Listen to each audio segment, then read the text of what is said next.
Allora, ciao a tutti ragazzi, sono nell'IRFA, sono contentissima perché finalmente Blizzard ha rilasciato la patch 1.0.3 per Diablo 4, concentrandosi sugli aggiornamenti del bilanciamento di tutte le classi di personaggi. L'ultimo aggiornamento, secondo la loro dichiarazione ufficiale, mira a ottimizzare l'esperienza di livellamento e rendere le abilità di base più efficaci in combattimento.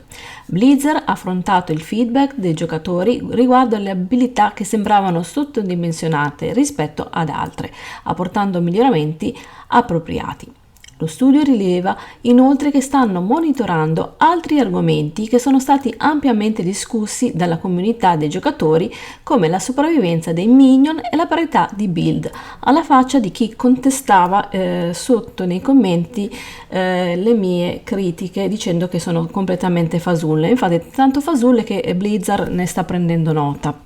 In particolare per la classe barbaro viene l'abilità come colpo in avanti, Bash Frenzy, Flay, Double Swing e altre hanno visto aumentare il danno base e la generazione di Fury. Allo stesso modo il tempo di recupero di abilità come Calcio e Maestrum di ferro è stato notevolmente ridotto e il danno base di Building Slam ha visto un sostanziale aumento. Inoltre, in termini di aspetti e oggetti leggendari, molti di loro hanno ricevuto modifiche all'incremento del danno come Terremoto, Dust David e Overkill. Anche le classi druido, anche la classe druido ha visto vari miglioramenti alle abilità. Gli aumenti del danno di base e le generazioni di spirit possono essere trovati in abilità come Heart Spike, Wind Shear, Claw e Maul. Il tempo di recupero per i lupi è stato ridotto, mentre il danno base per abilità come uragano e rabbia è stato migliorato. Per quanto riguarda le abilità passive, Bestial Rampage, Nature's Fury e Lupin Ferocity hanno visto aumentare rispettivamente il bonus alla velocità d'attacco. Quindi praticamente da quello che sto leggendo anche altre classi avevano delle problematiche a seconda della build che uno andava a fare, infatti si era costretti, come dicevo io, a tenere a tutti i costi soltanto una tipologia di build e alla fine perché le altre erano un po' scadenti. Adesso sono state rimediate molte cose, la possibilità di lanciare un incantesimo gratuito e il bonus al danno. In termini di aspetti leggendari, le modifiche includono aumenti del danno fisso, probabilità e riduzione del tempo di recupero rispettivamente per condotto di Runwork, Manged e spostamento sismico. Adesso non so perché poi mi mette anche tutti questi nomi in inglese, è un articolo che sto leggendo in italiano, però comunque vabbè, si capisce. Nella classe del necromante abilità come raccolto, decomposizione, emorragia, schegge d'ossa e altre hanno visto aumentare il danno base e la generazione di essenza, appunto a quello che dicevo io che non faceva danno con determinate abilità. Altre modifiche includono la riduzione del tempo di recupero per abilità come Bone Prison e danni di base migliorati per Iron Maiden. Tra le abilità passive sono state apportate modifiche a Editto di Canaan, Vigore di Rathma e Armatura chiodata. Le modifiche agli aspetti leggendari includono un aumento del danno fisso per Bursting Bone, un aumento dell'essenza ottenuta per Flash Rending e una maggiore riduzione del tempo di recupero finale per Fast Blood. Le modifiche alla classe del rogue includono un aumento del danno base per abilità per colpo corborante, spostamento lama, cercacuori, freccia vigorosa e sbarramento.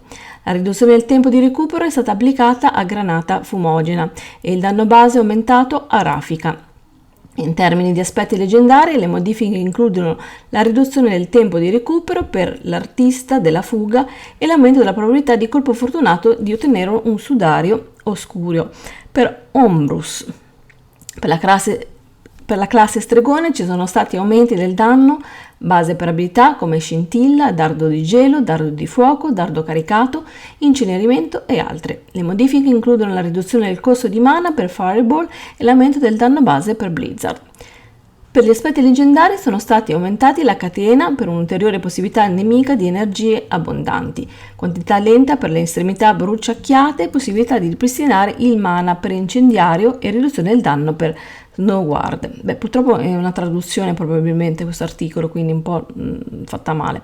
Blizzard invita i giocatori a continuare a fornire il loro feedback, riaffermando il loro impegno per un'esperienza di gioco bilanciata e ottimizzata. Anche questo, tutti quegli streamer che hanno fatto i video dicendo che Diablo 4 era un gioco perfetto dove comunque tutte le classi erano ben bilanciate, infatti Blizzard stesso ha ammesso che non è così. I giocatori possono aspettarsi ulteriori aggiornamenti mentre Blizzard continua i suoi sforzi attivi per affrontare le aree di miglioramento del gioco.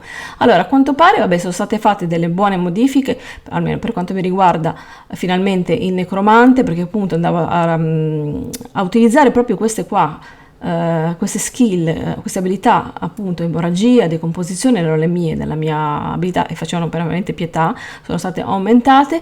Per quanto riguarda i minion ancora non è stato fatto nulla, però hanno detto che comunque stanno monitorando la situazione, speriamo, va.